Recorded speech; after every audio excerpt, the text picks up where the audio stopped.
Hello and welcome to another edition of the Hitting the Hardwood podcast, your home for all the latest Minnesota Lynx and WNBA news, analysis, and coverage. Thank you for tuning into another episode. I'm your host, Mitchell Hansen, and the best month of the year is here. March is by far my favorite basketball month of the year, and I absolutely love the WNBA playoffs and everything that comes with the WNBA season, but March is one of my favorites. Filling out my brackets, March Madness, getting ready for all of the no pun intended madness that comes with basketball here in March, but it's one of my favorite times of the year. I hope it's an enjoyable time for you as well. And I have to admit, so I live here in Minnesota, and it is finally above freezing, and the sun is out, and the snow is melting. It's a great time of the year. It's phenomenal. What more could you ask for? I mean, I could think of probably about 100 things, but I mean, it's great. It's March is phenomenal. We're getting ready for this, gearing up for the start of the WNBA season. Watching college prospects, who's going to be coming into the WNBA. We're watching some entertaining action overseas with Unrivaled, Athletes Unlimited, play overseas across the globe. It's just a great time if you're a basketball fan, and it's a intriguing time, and one that I spend many a night sitting on my back end watching the game, or watching some games, all of the games on TV, and doing absolutely nothing. So I hope you're enjoying it as well. However you enjoy your March, I hope it's a great March for you as well. But it's definitely a fun time to be a basketball fan. With that said, I thank you for tuning in for another episode. It's been a little bit since I've talked to you guys. It's been basically since the start of free agency was the last time we had talked. I had Alexa Philippou from ESPN on in the last podcast to talk about free agency, and it was kind of it's been a busy free agency period. It's been a decent amount of movement. We're going to see, even if you think this offseason was busy, we're going to see even more next offseason with the new CBA, and that's why a lot of players signed one-year deals here this offseason. But there was some decent amount of movement, some new faces in some new places, and it'll make the WNBA season that much more enjoyable and that much more entertaining. But we're about 2 months away from the actual start of the regular season, which is kind of crazy to think about. But we in this week's episode of the podcast, we talk about all this. Me, and when I say we, me and the guests that I'm about to introduce, talk about everything from the offseason that's taken place, free agency, the current state of the Lynx, the draft. We answer some of your guys' questions. We tackle it all, and we somehow did it within a day as far as recording time. But I'm really honored to once again have my good friend Terry Horstman from the Next here on the podcast. I really appreciate Terry always joining. He's been on a few different times now, and Terry's such an insightful guy, and he knows his basketball, and he does a great job, not only covering the Lynx, but the league as well. So without further ado, let's jump right into things with the one and only Terry Horstman. Terry, how are you doing, man? I'm doing great, Mitchell. Thanks so much for having me. Yeah, thank you for joining.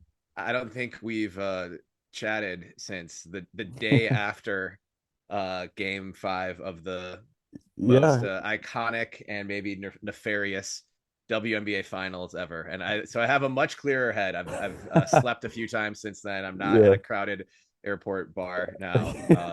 That's what I was just gonna say. Last time you were sitting in an airport when I was talking to you. I know. I'm in the comfort of my own home, with all of my supportive podcasting equipment with me, and notes and stuff. So it's a much more hinged rather than unhinged affair here. Yeah, but it's great to see you.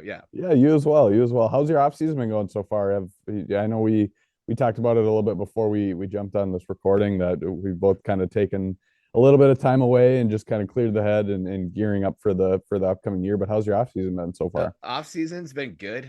Hesitates to really refer to it much as an off season. It's still been busy. Planning a wedding right now, which is exciting. We also adopted a cat literally yesterday. Okay. So there's it's never a dull moment over here. So lots going on. I started a new gig with Forgotten Star Brewing as well in around the holidays. So Lots of stuff happening. Yeah. Some pretty exciting writing stuff coming up. Some of it links and the next related. Some of it additional projects that I can't share more information about yet for exciting reasons. Mhm. But this spring I'll have a couple fun things coming out that I'm really excited about. So Yeah. it's been busy over here, but it's been nice to take some time away. The holidays were restful and restorative, but Yeah. now that we've got WNBA free agency mostly in the rear view. Hmm. Unrivaled playoffs coming up. We were like only like 7 weeks away from training camp I starting. know. So I know. it's time to hit the ground running and get back at it. So I it's know. it's great. It's great to be back on the pod. Yeah, absolutely. So obviously with March arriving and the kind of flipping over to March, I was just kind of looking ahead to things. I'm like, we are not far. Like we're 2 weeks away from Selection Sunday. Like we're not far away from Right. things really picking up. But that's what's fun. And I mean, it's fun too with the like the kind of the constant action that we're seeing this off season, where it's not obviously it's Mhm. not WNBA action, but seeing everything and just kind of keeping that momentum rolling has been a lot of fun. And I think a lot of fans think that way as well. And it does make things busy sometimes, but Yeah. that's okay if it's something we all enjoy. So it's busy, but a good busy at the Yeah. same time. Um, Looking at speaking of the off season, we have obviously Lynx play. Well, we have WNBA players everywhere, but specifically for the Lynx, we have players near and far Yep. that are playing this off season. What has stood out to you, whether that's in the United States here in Unrivaled or Athletes Unlimited, or overseas? What has stood out to you so far personally on what we've seen thus far?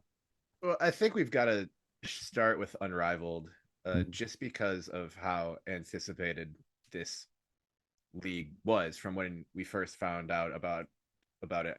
Going back, it's been like 2 years since uh, Fee and Stewie announced that they were doing this, and there was just so much excitement, but also kind of just a lot of scrutiny, Mm-hmm. as there always is, towards like what is it going to look like, who's going to play, like where do they practice, who are the coaches. There are so many questions that it felt like Unrivaled was never really far from the spotlight, or at least kind of what the discourse was always swirling around Unrivaled a little bit. And like a lot of things, when you just sort of like let it, I know they, Fee and Stewie and everyone behind it, just let it happen. But once it got going, it just got going and it Mm-hmm. worked and it's been great. And I'm sure I, unfortunately, like some of our colleagues in the media, have not had my boots on the ground in Miami in January and Yeah, February and now yeah. March. I wish I had. Maybe that'll be in our budget next year to send me down there from start to finish.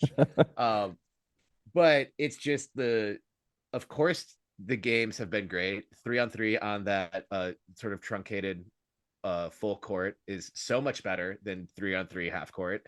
And if 3-on-3 is going to stay as an Olympic sport, I hope the whatever Olympic committee that decides things is watching Yeah. Unrivaled. And from a Lynx perspective, you've got Fee and K Mac as the top two scorers right now. We're recording this on Sunday, March 2nd. That number one and number two, it's Hmm. Nafisa Collier and Kayla McBride playing incredible. Yeah, it's 3-on-3. It's a bit more open. So like I know not everything's going to translate, but they're playing phenomenal basketball. Fee and Court have the Lunar Owls already clinching the 1 seed with Hmm. 3 regular season They're games to looking go. dang good. Yeah, and it's been so fun to watch. The one-on-one tournament was great. It's gotten in, of course, that stuff happening sort of around NBA All-Star weekend. We couldn't resist the discourse of like, how does the NBA like save its All-Star game? Let's try the 98th different format, or whatever. And which is like, that's none of this is applicable Right. to something that has been dry in the NBA for Hmm. years now. And of course, we can't just let Unrivaled have its moment. Why would we ever do that? But I think when you're thinking about the offseason, because of course we'll talk more about free agency, the Lynx didn't make a huge splash. I wasn't really expecting they would. They still could, as we'll get into later. But you got to start with Unrivaled, and Fee winning the one-on-one tournament was great. and just like that whole event I thought was exactly what I wanted it to Yes, be, I agree. and is something that I didn't know I needed. Like if you had mentioned the idea of professional basketball players doing a one-on-one tournament, I think I'd be like, yeah, well, sure, but I don't really care. Mm-hmm. But then once it got going, and especially Fee and Court playing each other, it was just so fun. Of course, Fee, donates a big chunk of the winnings to training staff, coaching staff, support staff, everyone. So I think the best part of this offseason is Nafisa Collier looks like the best basketball player in the world. And if you're a Lynx fan, that's better than any kind of like signing or like draft capital trade that Cheryl can make. Mm-hmm. Fee, the day after the finals or the exit interviews, you could tell that Fee was just mad, furious, motivated, whatever, and got at it right away, and has gone out this offseason as like the first step in proving like a championship got stolen from us, a ring got stolen off my finger. Mm-hmm. I'm the best player in the world, and here's all you need to know. Right. And she obviously can't win a WNBA championship overnight or during the offseason, but this is what you want to see if you're a Lynx fan. And all four of them down there together playing great. I love that T and K Mac are teammates on I the agree. Laces as well. I So agree. this I think team had, honestly sorry, sorry to interrupt you, but the best thing for I think these players, I mean, yes, they'll go over and play overseas, whatever. It's just different when it's here. Like when it's against the best in the WNBA or WNBA players, it's different. And I'm curious how that's going to translate to the WNBA season. That's one thing I'm very interested to see. Is it going to be maybe negatively impact them where they're going to be drained right away, just because they didn't have that off season to kind of rest up like maybe some of the players would now. They, like I just said, most of them would go overseas anyway, but or will it be on the flip side of that where they just hit the ground running and we see some great basketball right out of the gate, kind of like what we saw with Minnesota last year. I'm very curious to see how that plays out, and especially if like K-Mac and Fee, if they can just kind of hit the ground running and keep this momentum going. But obviously would make Cheryl very, very happy. yeah, yeah. I think that'll be interesting to see across the league, Yep. because I think it'll affect teams differently. And all having four Lynx players down there in Miami, like this team had incredible chemistry last year. I don't Mm-hmm. think that was something that was on the list of things to work on over the offseason. But the more time with each other, the better, especially in this year where the cap is going to go up. There's going to be a new CBA. Everyone's essentially on a 1 year deal.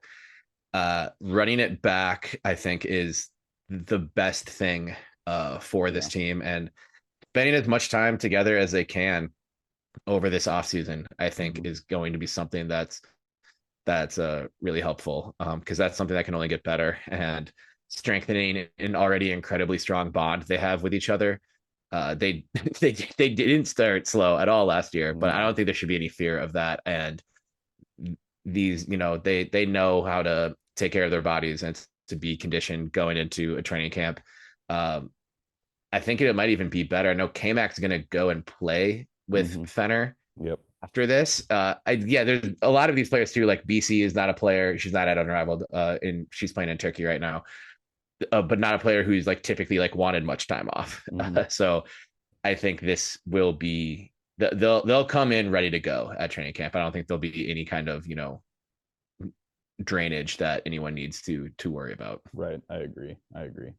I and also it's one of those things where this is what they've been used to their entire career. If they, Mm-hmm. kind of take off, or they maybe do more or less or whatever it may be in the off season, that's different than what they've done. But then a lot of players are used to just getting overseas and Yeah. continuing to play. So I do think a lot of them like that just for the routine factor and staying kind of in shape and ready to go. But um, yeah, it'll be interesting to see how all of that impacts positively or negatively or not at all. Who knows? It might not even Right.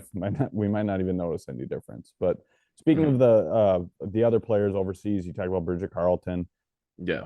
There's quite a few outside of the four that are in the United States. There's I don't know. There's more than 10. There's probably about a dozen that are playing Yeah. overseas that are currently on the Lynx roster. What have you seen from Mhm. them? Anything that's kind of stood out from you? Me personally, I mean, looking at BC, Alana Smith, and even seeing Diamond Miller this offseason, Yeah. I think has been great, and they've been putting together some strong off seasons so far. Yeah. I think we can start with Smith because I think she's probably she has the most eye-popping performances so Right. far, averaging 18 and 10 in China. That's really good competition over there. Yeah, it is. She's been crushing it, getting better and better, continuing to be one of the best stories we've had in this league. And I think related to that, you and I were chatting about this. Diamond Miller is crucially enjoying her first healthy offseason Yes. since the Lynx drafted her. And so Diamond playing anywhere is good. Hmm. And I know we'll talk more about this as we and we'll dive into what Cheryl's going to do with the Chechi minutes that need replacing and also the Maisha Hines Allen minutes that need replacing. But Diamond's going to get a shot at some of those minutes this WNBA season. And I mean, the biggest thing for her is she hasn't been able to stay healthy. Yeah. And so far this offseason, she's been healthy. And I don't know if this is a coincidence. It's players playing around the whole world, but it's a small world in basketball sometimes. So maybe it's just a connection here, connection there, whatever.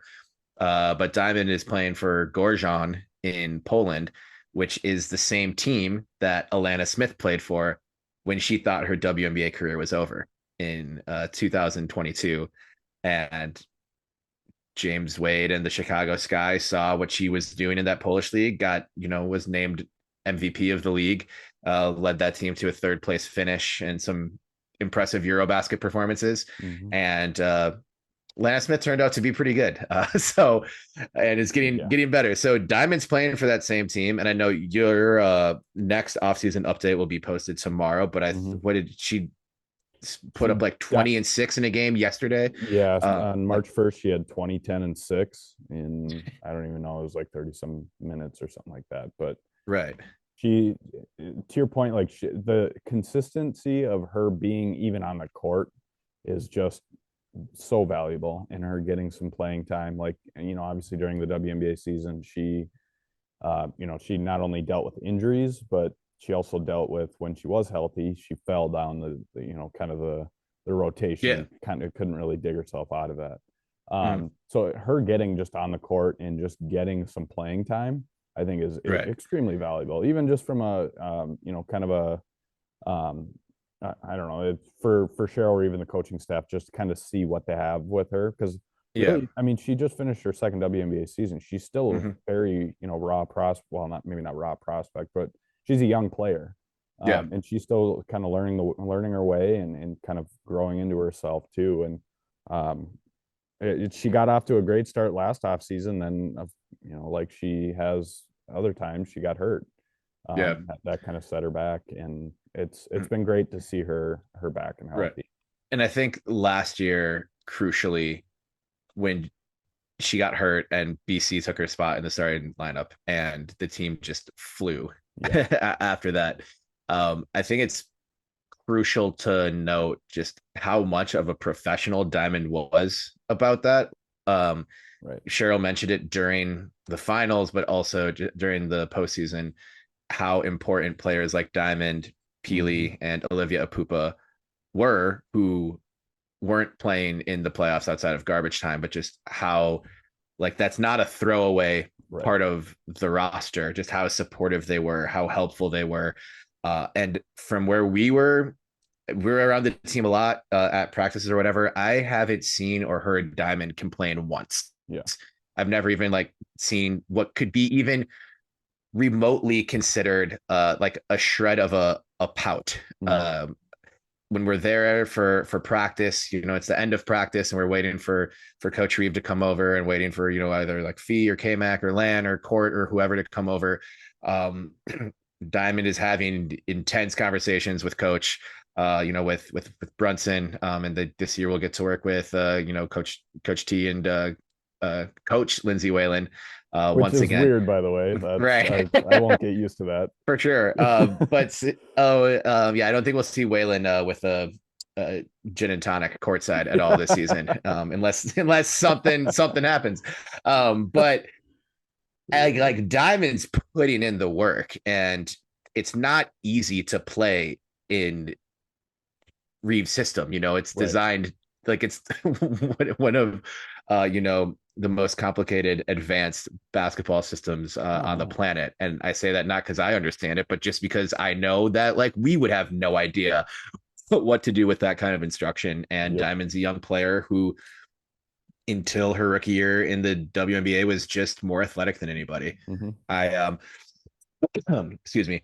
I went sure I remembered Caitlin Clark saying something about Diamond when the Big Ten tournament was in Minneapolis that year, weeks before the Lynx drafted Diamond, Yep. and where I think it was the only charge Caitlin had taken in her college career to that point, and it was on Diamond driving to the basket in that semifinal game, Iowa versus Maryland, and in the post game she was just like, "Yeah, that hurt." Diamond coming at you with his head of steam is Yeah. not an amazing sight, and she has this crazy level of athleticism that I think she wants to be great so bad, and often is just like trying too hard, and that Right. that may or may not have something to do with getting hurt by like pushing yourself. But I think Diamond has been a consummate professional in a lot of ways in her 2 years in Minnesota, and if I was a betting man, we can't bet on this stuff, but I would have felt comfortable putting money that Golden State would have taken a swing on Diamond in the expansion draft. I was actually kind of surprised when it was Chechi's name that got announced there. But Diamond will be back and has had the best offseason uh, as a professional, and that's significant. So there'll definitely be a lot of eyes on Diamond over the next few weeks, and as training camp preseason and the 2025 season gets going. Yeah, absolutely. I just looked up her numbers, and she threw a game on March 1st, which she scored her first 20-point game since before Christmas, or recorded her first 20-point game before. She had double digits leading up to that point, or up to Right. yesterday. But she's played in 13 games. This is in Poland, not just the league that she's in, The not league play, Euro yeah. Cup play. But she has 17.4 points a game, 7.2 rebounds, 3.5 assists, just over a steal, and just under a block. So, I mean, Right. yes, it's Getting close to overseas like play, 30 but minutes per game, right? So yeah, it's she's 29 and a half minutes yeah, per game too. Yep. nice. So, I mean, that's really exactly what you would have hoped for, I think, this offseason from her to Do you, see. do you have her 3-point percentage handy? Yes, So 33.8%. okay. And that's not Chechi, but it's not going to be Chechi's. Right. But if it can be better than what it was, and she can fit within the system and still give the team another dose of athleticism Mm-hmm. and then just length, Right. that could unlock something in that second unit. I do think that will, in talking about Chechi and just kind of like how the Lynx replace her, I do really think the Lynx are going to try to do a Diamond Alyssa Peely kind of duo. With now you're not going to, it's not the exact type of skill set, but I think that they're gonna try and make up for that production offensively, specifically with those two. And I do Right. think that will, it's maybe even better if we can continue to see what we've seen from Diamond this offseason, or Alyssa Peely playing in Athletes Unlimited. Right. She's been doing well as also. Yeah. Seeing those two, if they can come off the bench and they can kind of carry even a fraction of that production to the Lynx, I think that's going to be extremely beneficial. And I think I'm really intrigued to see how Alyssa Peely does this year with having a full off season in Minnesota. She's been in Minnesota with the coaching staff leading up to AU, playing over there and or playing down there, I guess. This off season, she's been putting in the work. She's putting in the time. She wants to be here, wants to learn, and I think that's going to go a long ways, especially working with somebody like Rebecca Brunson too. I do think that she's going to get more time this year and kind of have a little bit of a larger role. And then obviously you have Diamond that I mean, she can make up for that offensive production off the bench, I think, easily. But it is a make or break. I think a make or break year for Diamond Miller for sure. Yeah, absolutely. And also, it's just the last year of her contract. I mean, it's the last year of virtually everyone in the league's contract, except for true. Last draft class and this one. Yeah. We're talking about how this offseason and we were able to unplug. Next offseason, we will not be doing that. We will be working on the clock all offseason long because it's going to be a busy offseason. It's going to be wild. I was trying to explain this to someone yesterday, and I feel like this offseason, and as of course, I mentioned wedding planning, so just I only think about life in these terms right now. But this offseason is like the party after the rehearsal dinner where it's the weekend it's working its way up to a fevered pitch. People are getting into town from all over the place. It's a little bit overwhelming. And it's like, oh man, like, are things gonna like settle down like once like this party ends? And it's like, nope. An even bigger, more important party is tomorrow. Yep. That's gonna be even more overwhelming with even more family and friends coming into town. And so this off season is the party after the rehearsal dinner. Next off season is the wedding reception, and who's gonna, but like the whole league, it's gonna be like 1,000 new marriages or whatever. So I'm just thinking in those terms. And also I've been watching a lot of the Minneapolis season of Love is Blind. So okay. It will be more entertaining than this season of Love is Blind. For anyone else who's watching, feel free to DM me. I love talking about this, but it's been a pretty underwhelming, unimpressive season of television. Yeah. But it will be compelling, messy, ridiculous theater in the WNBA next season. I'm already stressed about it. Oh yeah. Well, and I remember I was talking to the previous guest that on here, Alexis Philippou from ESPN. Who's been doing awesome. Alexis the best. Yeah, she's great. She's been doing great this offseason as well. And she told me, she's like, honestly, I know for a fact that we're gonna see players that take a 1-year deal. They're free agents this offseason. This was leading into free agency. That take 1-year deals with a different team. And then next offseason, they're going to take a larger deal with the team that they just left the previous offseason. So, for example, like let's say Diamond Miller would, she played for Minnesota. Like this is obviously a hypothetical. It's just the first name I could think of. But let's say this past offseason or the current offseason that we're in, she left to go to LA. Well, next offseason, Alexa thinks that there's players that are going to be, if they left Minnesota to go to LA, they're going to be signing a bigger contract with Minnesota to come back to Minnesota, but they're just going, wherever they can get a 1-year deal, and then they're kind of waiting it out. And that could be great news for Myisha Hines-Allen, who just got paid by Dallas. Yep. I know we should mention her a little bit because I was really hoping that she'd be back. I agree.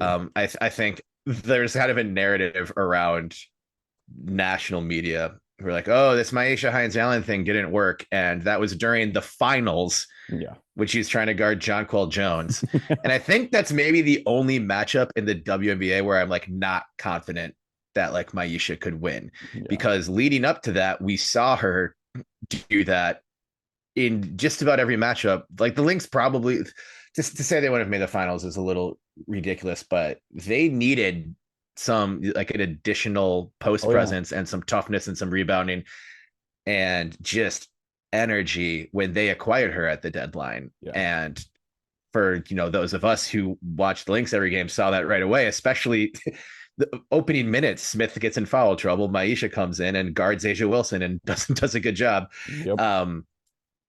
So I was hoping Myisha would be back. Then I saw she signed with Dallas, and then I saw it was for over $200K, and I understood why Myisha Hines-Allen was not back. But I don't know what the cap's going to be after. Yeah, you can't not take that if you're her, and also if you're balancing this roster. I know T got a bit of a raise, but I think T's salary went from like 120 to 135 this season, and I know something that's happened in like the past couple of years, like Lindsay Allen got a pretty nice pay raise after her Lynx tenure, but Myisha got, I think she was making probably like 180 before, I think, if I've memorized her hoop stats accordingly. So around there. But playing her way into a north of 200K deal 1-year deal for this. That's a pretty great last contract under the what will soon be the old CBA. So good for her. Great interview though, and I think every media member around the team would be happy if Alexa's um, previews turn out to be correct in that Maisha comes back to Minnesota after getting a 1-year payday in Dallas. I would love that. It just first of all, I agree with you. It would just it's drama. It's just even the idea of like, I don't know. I mean, you could name endless amounts of players that signed 1-year deals this year because everybody did, but seeing them go back to their old teams and just kind of how that would again shift the entire landscape of the league, not only to mention that, or not to mention that we'll have expansion teams coming in, and it's going to be wild. But right, this is what we've wanted. This is what we've called for years. So right. we take what we can get at this point, and it'll be entertaining, and hopefully it just continues to expand and grow the league. That's the biggest thing. But yeah, for sure. Well, next thing that I'd like to talk about is our what we've seen so far from this from the Lynx team so far this offseason. It's been a relatively quiet, and now I don't think any of us expected it to be a flashy offseason for the Lynx, just because they have a bulk of their roster set from a pretty dang good team from last year. But they have had a few different signings here. Well, now that you say that, there's going to be some massive trade announced, we're about to finish up recording. Yeah, absolutely. No, that's how it works. Cheryl actually has like a live feed into what we're recording, and she's just gonna, she sees all and is just waiting to pull the trigger. But the Lynx have what is it, about 5 newcomers.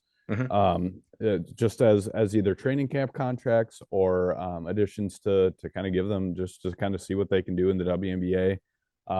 What are your thoughts so far on what we've seen and maybe how they could contribute? Because odds are, a decent amount of these players, they'll get a look, but they're not going to make the final roster, at least not in Minnesota. But what are your thoughts?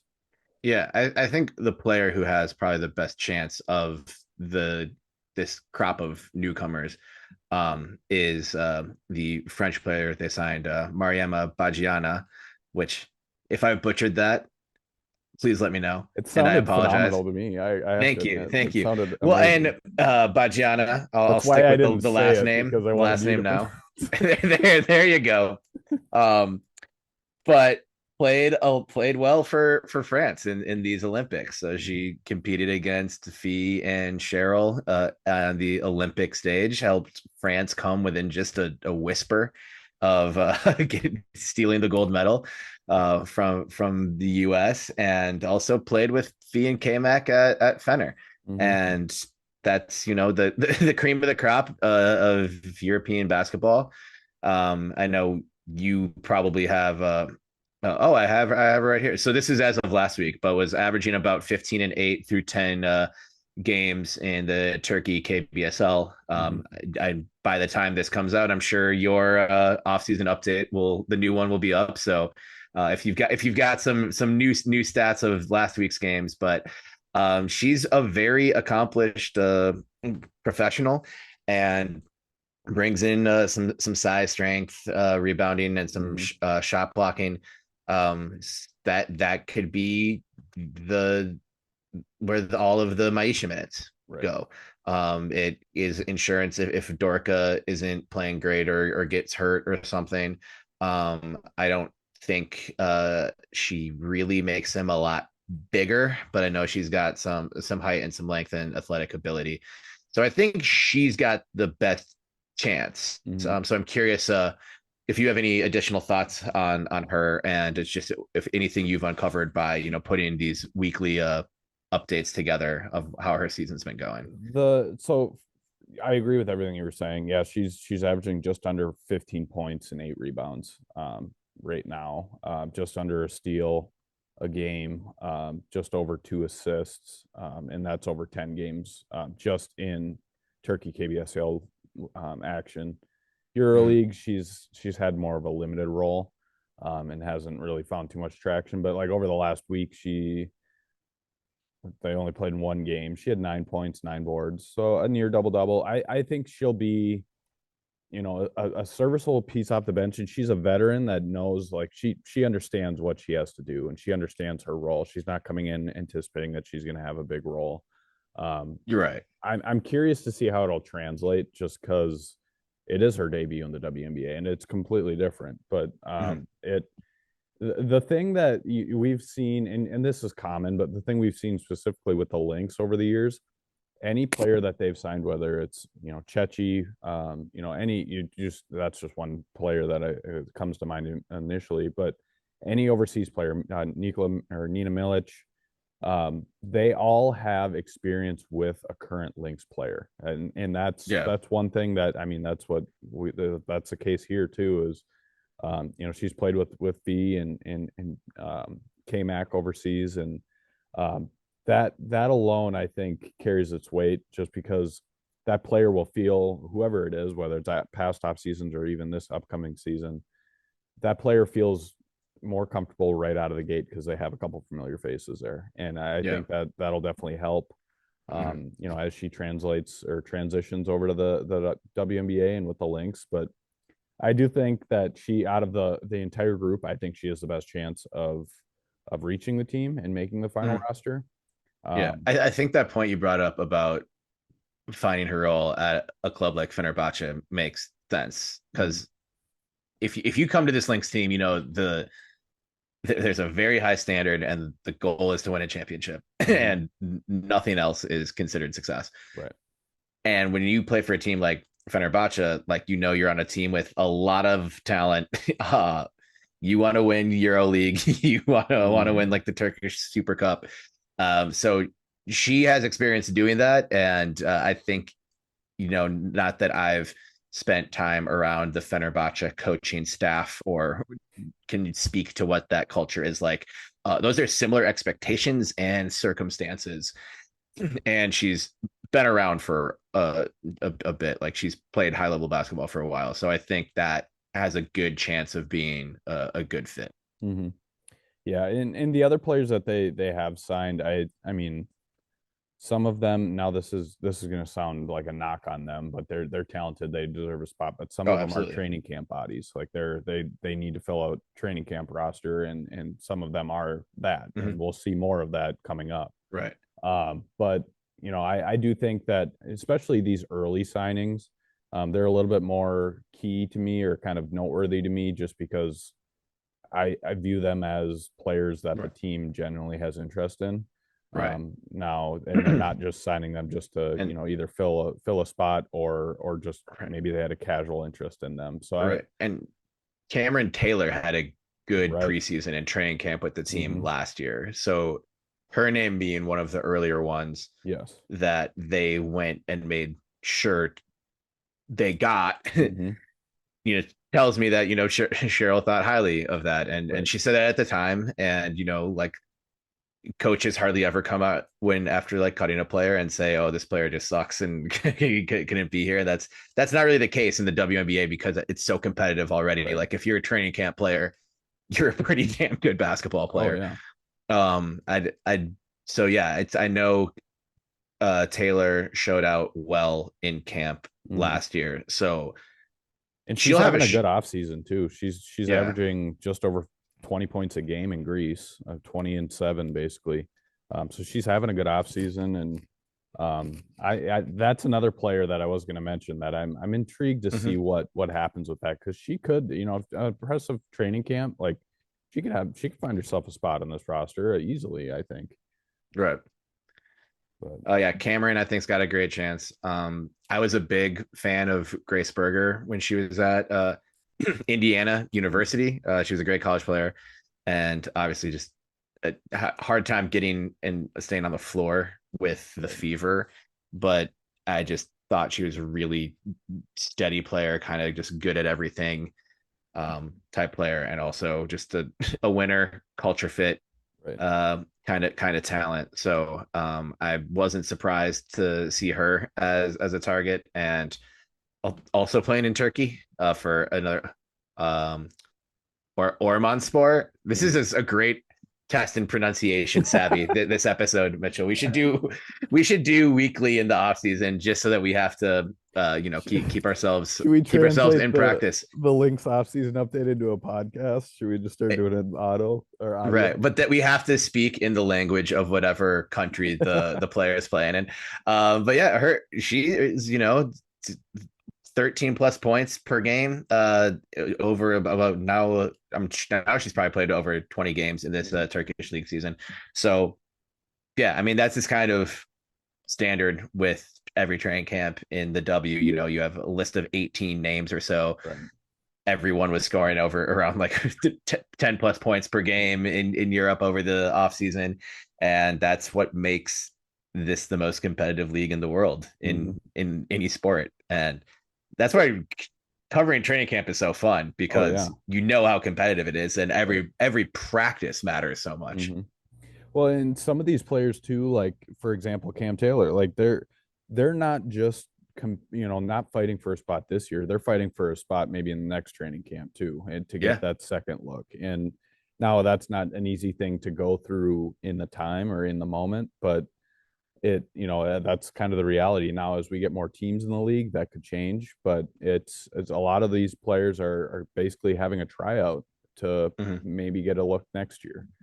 And that could be the case for a couple of the players that are here. And I do agree that Grace, I was intrigued by that signing a little bit, just because she did, I agree she was fun in college, and she just kind of fell down the depth chart in Indiana with the insertion of Caitlin Clark and just kind of everything that came about with that, and she just didn't find she didn't have a role. It also felt like the Fever had just like 100 guards. Yes. Starting with Caitlin Clark and Kelsey Mitchell, and that's a difficult group of guards to get to the top of the depth chart. Yeah, absolutely. When it comes to another aspect of adding to the team, the draft. The Lynx obviously have what's pick 11 or whatever in the first round. What are your thoughts on maybe what they might target, who they might target, what the need of this team would be yet? This draft is really exciting for a number of reasons. Because the draft overall, everyone's like, wait, so what's Paige gonna do? And there's just gonna be a lot of attention, a lot of hype, a lot of intrigue around it. I'm very compelled. I mean, just you kind of need to be a little bit of a roster nerd to enjoy doing this as a job. But so the Lynx are starting to fill out their training camp roster, and like what we just talked about, it's already a number of talented players competing for very few spots. There are fewer spots than there are players deserving of them. The Lynx have picks 11, 15, 24, and 37 in this draft. And they don't have, in any year, they don't really have 4 spots to offer anyone. Right. The 15 pick they have from the Sky, which was part of the day before the draft trade last year, when they traded with the Sky to go down a spot where the Sky picked Angel Reese, of course. Shout out the Angel Reese meal at McDonald's if you've gotten it. I haven't. How is that, by the way? It's solid. It is a quarter pounder with cheese with bacon and barbecue sauce, which if you've had a burger at McDonald's in the last 10 years, you can imagine it. But no bedazzled burger. It doesn't come bedazzled. I did get it with the high C that was advertised, and just shout out. We need more WNBA players getting feature meals like that. So happy for Angel, and I was happy to be a consumer of it. Absolutely. But I mean, you can get of your top 15 pick. It's 15 because there's only 12 picks again in the first round this year, because the Aces had to forfeit their pick. And we could see players in either that 11 or 15 spot come in who are talented enough to get a spot on the team. We could see the Lynx try and get future capital. Right. Next year's draft, I think, is also going to be very good. We're expecting it to be the year Juju Watkins comes out. We don't have time to fully talk about this, but another element of that trade, if you're still mad about the Lynx trading out of the spot that was eventually Angel Reese, they have first round pick swap with Chicago next year. Mm-hmm. I think it's probably 99% the Lynx will be better than the Sky this year. Yeah. The Sky, before they acquired Ariel Atkins, I was like, this might be a front runner for like second or third worst in the league. Right. No disrespect. I like Angel Reese a lot. I like Camilo Cardoso a lot, but it'll be another first year head coach in Chicago. Mm-hmm. A lot of change. Courtney Vandersloot, I respect as much as anyone else in the league, but I don't know that you can be a playoff contender with Sloot as a starting point guard anymore. And yeah, Atkins increases their win total by an amount. I'm not sure how much. And if the Lynx package 15 and 11 for future assets, then that gets even more exciting. If at that point they make a trade like that and it's Paige Beckers has said, I'm not going pro this year, then trust me when I tell you, Minnesota is going to be paying so much attention. The Lynx wouldn't be guaranteed to get the number one pick, but they'd have significant ammo. They'd probably be in the top 4, top 5 with more picks. So we'll see. It's there's just a lot of pieces to play with. And I don't know necessarily what they'll do. If any team, like obviously no players don't tank, but there are teams with a range of ambitions when it comes to the 2025 season. If there are teams interested in, like the 24th pick, the 37th pick, and just getting players they can put more years into developing. But yeah, what are your sort of thoughts? I do have some prospects that I think would fit if assuming they keep those earlier picks, but just kind of what are your thoughts on this draft sort of as a whole? I do think that now the thing that's kind of eyebrow raising for me is the amount of teams that are trading out of the first round. Sure. And it's obviously not usually a good sign. Now, granted, the Ariel Atkins trade is different. You're acquiring an all-star. But it's intriguing to me because if they valued the first round and the prospects that are within it that much, they're not going to, teams aren't going to trade away those picks. Sure. Now that could play Minnesota's favor. I mean, players could drop and Minnesota could, find another diamond in the rough like they have with, it seems like endless amounts of other players. Dorky Uhas and Nafisa Collier too that come to mind immediately. But it'll be, I do think maybe this year more than ever, I think this team will look for best player available, and they're going to be more open. When I say this team, the Lynx, they'll be more open to moving their picks this year than maybe ever. And part of that is just because of the current layout. Like, let's say the team didn't sign Natisha Heidemann or whatever this offseason, then I'd say, okay, they're going to look for a guard, in the draft or wherever, maybe in free agency, whatever it may be. It's just, to me, it seems like they almost have their roster kind of set, and it's tough to. They're already young to some extent on the bench.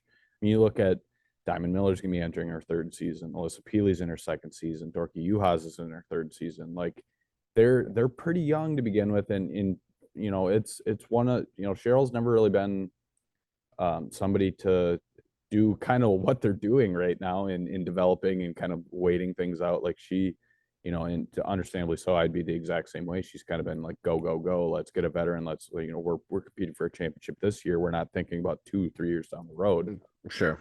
And so I don't know. I think they'll be open to making a move with those picks this year, maybe a little bit more than ever. And maybe that is trading to next year, getting some more ammo for next year in case they want to try and move up into get somebody in the draft, if they even can. But that's just kind of my first impression on things. And this draft is intriguing, though. I gotta admit, it's very intriguing compared to even the last couple of years. Out of respect for this draft class, I'll mention a few players that I think would be very interesting to see around 11 or 15. But then I'll throw a very reckless sort of trade idea out Okay. there Okay. that no one has reported has any chance of actually happening. But so first, I was just going through a bunch of different mocks, and I forget who had this, but this was the day after UConn beat the brakes off of South Oh yeah. Carolina in South Carolina. When AZ Fudd had just incredible performance. And the next day I looked at a mock draft that had AZ Fudd going to the Lynx at 11. And there's a chance she's available there because of, injury history. This is also just a pretty stacked class. There's It a is. lot of talent. There's going to be some high end picks available when the Lynx are on the clock if they stay at 11. Mm-hmm. And she's shooting north of 45% from three right now. Obviously has an injury history, but this is her fourth college season. Turns 23 in November. So I think there's a decent amount of experience there. She overcame that injury, is playing really well. Right.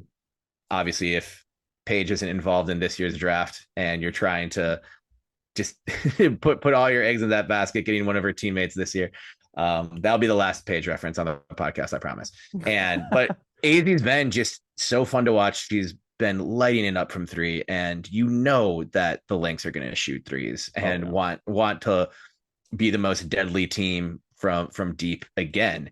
And AZ Fudd helps with that. I also think some point guard prospects to give yourself some insurance would be good. I like Georgia Amore a lot. Another very experienced collegiate player. Like if tier court goes down, you're going to need to figure out some where some of that ball handling is going to come from. I think Fee and K-Mac can adjust and help carry some of that load, but also you don't want to keep putting more things on your star shoulders.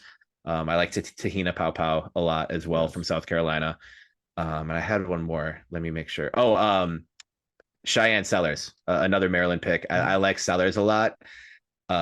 History with Diamond, of course, helps, but also because she can play point and also play on the wings, and Cheryl values that level of flexibility. Great distributor and also a good defensive player.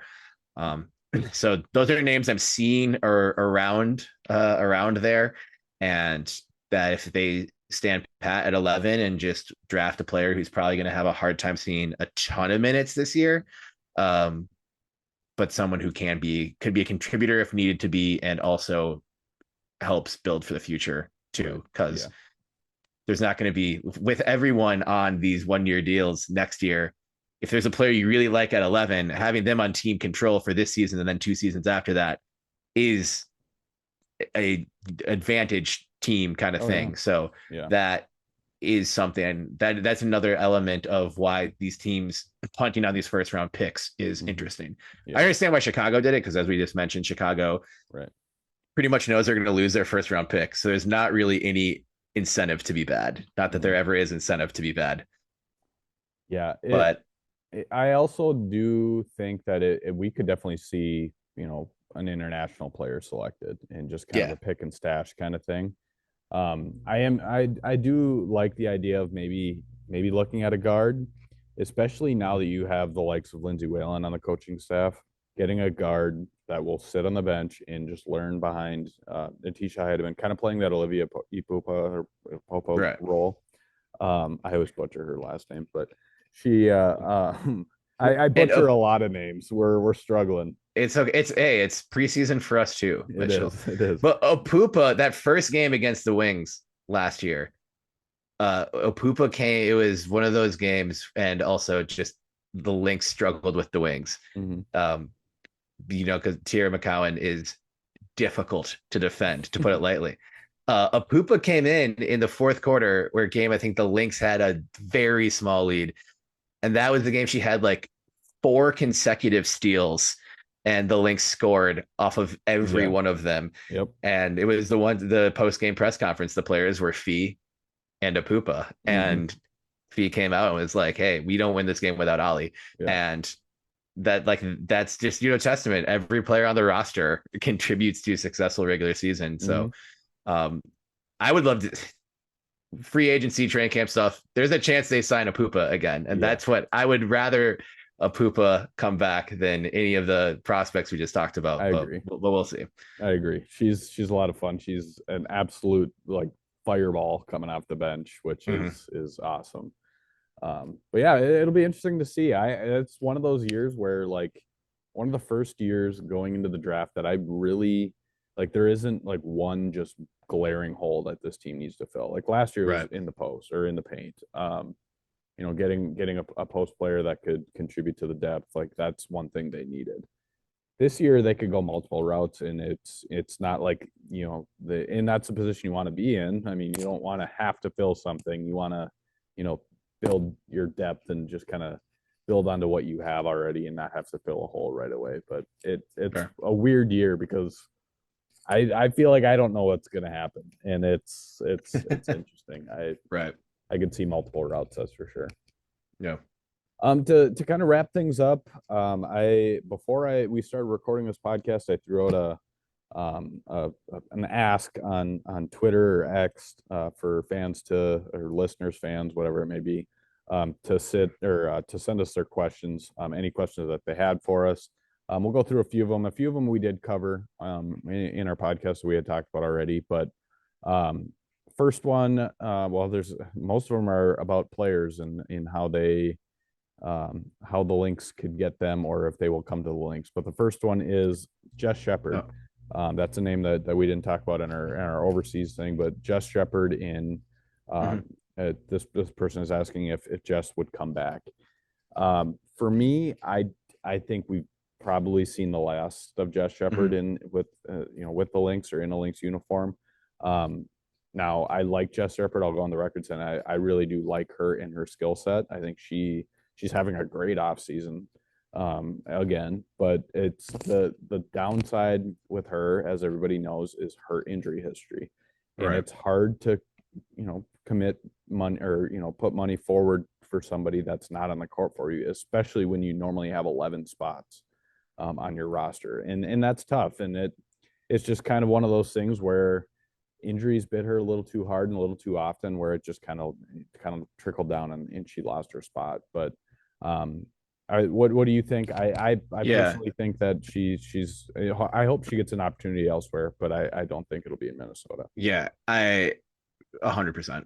I agree with all that. I think I asked this question when went to the room when we were waiting for some availability at some point last season, and it was basically consensus like I think we have seen the last of Shepard in a Lynx uniform, which is too bad because she was a fan favorite for a reason. You always knew she was going to play her ass off and had good chemistry with players on this team, but I just don't really know how you create a spot for her with what they currently have in the post. And I'm also not sure she is the exact style at this point in her career of how the Lynx want to play with just a ton of spacing around Fee. And she fit the old style really well. She did, yes. And I just don't see that working out. So I know she's playing really well and still has some good basketball ahead of her, but I don't think it'll be with the Lynx. Yeah. Next one is about Emma Meesman. If she's still a possibility for the Lynx. I don't know if anybody knows except for Emma Meesman what Emma Meesman's going to be doing. And I don't know if she seems pretty content overseas. I think it's going to take a lot for her to come to the WNBA. I could see her just staying overseas one more year and then maybe seeing what the CBA looks like next year and then weighing her options. But I have a hard time believing that she'll end up in Minnesota. That makes the most sense to me. I think the Lynx have the cap space to like give her as competitive of an offer as possible and stay under the cap for this year. But I'm sure a lot of other teams do as well. I kind of just think we would have learned this news by now. That obviously doesn't mean it can't happen. And, people don't tell guys like us anything. So but it's just a hunch, right? Like, I think we would have found out by now if Meesman was playing in the league in 2025. I think she's going to play another season overseas. or like wait to come back until or wait to come over when there's a fresh new CBA. Yeah. And see how this plays out, because even if it's a 1 year deal, you're kind of taking a little bit of a risk in her shoes, like tying yourself to a franchise, like putting basketball roots down somewhere with a team where you have no idea who's going to be around next year. And if like, so I could see her just being careful with that and knowing that her WNBA days are coming, but it doesn't need to be in 2025. Right. Yeah, I agree. Next one is Marina Mabrey. This is an intriguing one. This was the reckless trade that I forgot to mention when thinking of the draft. Because Mabrey request to be traded from the Sun, which I think I would too in her situation. Yeah. I don't think the Sun are going to be as bad as people are saying. No, like you have Natasha Cloud and Tina Charles on that team. Natasha Cloud was one of my favorite players to cover on opposing teams last year. She's not going to let them be bad. Right. But I still don't think it's necessarily a winning situation. And of course, Mabrey was acquired to help that team last year reach the highest heights that they could. And of course, they ran into the Lynx. And I know a lot of Lynx fans may have some feelings about Mabrey because of that series, and I don't blame you for it. I love players like Mabrey. The player where it's like you hate them if they're on any other team, but you'd love them on your team. And I think Mabrey, I think, fits the way she wants to play. She obviously accepted a role coming off the bench with Connecticut last year. I know she had to start a few games, but that was my biggest thing with free agency last year. If the Lynx are going to make a splash with the entire starting five returning, it's who do you sign who is a free agent that you feel comfortable inserting into the starting lineup, and who do you take out of the starting lineup for that? And there wasn't even like a player like Alyssa Thomas, who is obviously a big name and could do big things in Phoenix. I don't know where you put her, and you're if she gets Bridget Carleton's spot in the starting lineup, you're risking the continuity and flow of everything, especially with a player who doesn't shoot threes. Right. Marina Mabrey does shoot threes. She lets you know she shoots threes. And just to let one of my, I think the narratives that annoy me the most are like players like Fee are too nice, and like DC gets thrown around like with that as well. Like the Lynx they're too nice. Like the Lynx are tough as hell. I have no worry watching the Lynx getting out toughed or pushed around. But a player like Mabrey, who's gonna spice it up, who's if a fight is breaking out any game anywhere preseason or game 5 of the semifinals, she will involve herself. Always useful to have. And if that player is lighting it up from 3, even more useful. She gets under your skin, whether she's playing well or not. And that's just that's a role that I don't know they have right now. And it's more shooting that you can bring off the bench. So could you package the 11, the 15, and maybe Diamond, who we talk glowingly about for 20 minutes on this podcast? I don't know what else, but Connecticut's saying they won't trade her. I mean, we've heard that before, but I would be all in on in support of a trade for Marina Mabrey. I think that'd be a lot of fun and also makes basketball sense. Oh yeah. I think I love the idea of the trade. I love the her fit in Minnesota. I don't know if it'll end up crossing the bridge and getting done. Right. I think, I do genuinely think the Lynx want to see what they have in Diamond Miller, and I don't think they're ready to move on from her. Now, granted, if you could get a player for Diamond Miller, let's say, if she would be part of this hypothetical trade, then I mean, you figure things out and you kind of move on from there. But they do have the firepower, they do have the assets to make a move like this. Right. And they have the assets and they have the room. Yeah. And I don't really know what Connecticut's doing. Right. And in the Connecticut situation or on that side of things, yes, they're saying they're not going to trade her, but if an athlete or if a player wants out, probably 9.5 times out of 10 they're getting their way and they're going to end up out. A team doesn't want to trade one of their best players. They're not going to say, hey, oh, you want to trade? Okay. I mean, they're not going to do that. They're always going to deny it and kind of shut that down. But it's turning into an ugly situation, and it's getting public too, and it never ends well when that happens. So I do think they eventually part ways. I don't know when or what that all looks like, but it's just Yeah. kind of an unfortunate situation in Connecticut. Right. But well, Terry, I really appreciate you jumping on. I appreciate you joining the podcast. It's been a blast chatting with you. I think I could probably sit here and talk to you all afternoon, but For sure. I appreciate you joining. We're gonna keep recording until the Mabry trade gets Yeah, announced. yeah, exactly. Yeah, we'll And then have to record another episode. right. Then we'll have to talk about it. we'll scrap everything that we talked about, and then we'll just talk about Mabry. Yeah. No, no, we'll definitely have to do this again. And like I said, it's always a blast chatting, and I appreciate you joining. For sure. Yeah. Thanks again for having me. And yeah, looking forward to connecting more throughout the off season. We've got Absolutely a long ways to go and many more moves to happen. So exciting Absolutely. stuff. And thanks a lot for having me. You bet. We'll talk to you soon. Thank you once again to Terry for joining the podcast this week. As I mentioned before the recording, he's such an insightful guy. He's so fun to talk to, and I'm not joking when I said at the end of that podcast I could probably talk to him for about the rest of the afternoon or the rest of the day, because him and I think we almost chatted for about 2 hours here for this episode. So it's Terry's awesome. He's a great time, and he's got a lot of great things that have been done and are coming here this off season and this upcoming season. So please go check him out, follow him, support him and all that he does, because he's a supporter of Hitting the Hardwood, a supporter of myself, and I'm glad to call him a friend in this space. So Terry, thank you again for joining.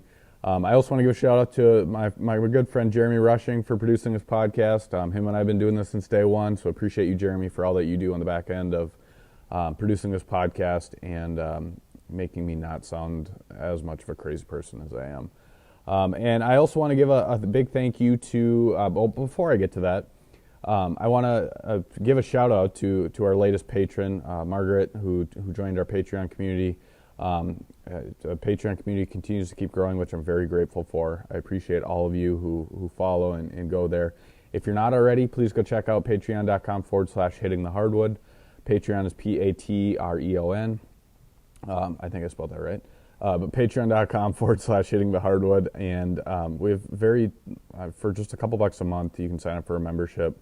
And that's where you'll get exclusive news. You'll get exclusive content that you won't get anywhere else. You get all of my written articles right into your inbox. You get these podcasts before anybody else. You get discounts at our Hitting the Hardwood store. You get a multitude of things. And I make sure that it's worthwhile for those who are putting their hard-earned dollars towards this and support Hitting the Hardwood. So thank you to everybody. Thank you to Margaret for joining our Patreon community, and looking forward to collaborating with all of you, hearing from all of you, and providing you some exclusive content that only our patrons get. But as I began to say, I want to give a big thank you to our three partners that we have here at Hitting the Hardwood, that being Better Edge, Homage, and Fantasy Sports Evo. We'll start with Better Edge. Better Edge is a Minneapolis-based betting company, betting platform. Those guys are phenomenal. You need to go check them out if you haven't. They do a great job. They're a big supporter of the Lynx, of this podcast, and it's been a great partnership since day one, since we started this podcast. And then the other one is Homage. Homage is a vintage clothing store. They do a lot of great WNBA gear, any gear that you really want. They have, but especially WNBA gear. They do a lot of retro vintage stuff, as well as modern WNBA stuff. So please go support them and check them out. HOMAGE.com. I should mention too, with Better Edge, BETTOR Edge.com. If you go to betteredge.com/links, use the promo code LINKS, LYNX. You get some free money and free play. You can find all that on our website under our partners tab. And then in our final partner here, Fantasy Sports Evo, really appreciate them jumping on board during the 2024 season. They're great. They're phenomenal. They're a betting platform where you bet not on just players but teams.